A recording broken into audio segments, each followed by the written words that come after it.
மகாராணி, தூங்காமல் இப்படி எவ்வளவு நேரம் வேதனையுடன் இருப்பீர்கள்? உங்கள் அறைக்கு சென்று உறங்குங்கள் மகாராணி. என் மகன் கபிலன் இப்படி வேதனையுடன் படுத்திருக்கும் போது எனக்கு எப்படி தூக்கம் வரும் பிரமிளா?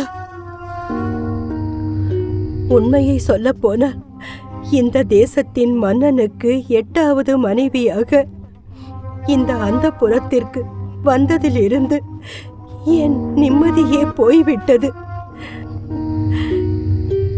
எனக்கு ராணியின் அந்தஸ்து போய் என் மகன் நோயாளியாக இருப்பதாலும் என் சக்களத்திகள் செய்யும் அவமானம் உனக்கு தெரியாது இல்லையா? விருப்பம் இல்லை என்றாலும் வேறு கதி இல்லாமல் திருமணம் செய்து கொண்டேன். திருமணம் முடிந்த கொஞ்ச நாட்களுக்கு வீரேந்திர மகாராஜா என்னை நன்றாகத்தான் பார்த்து கொண்டார்.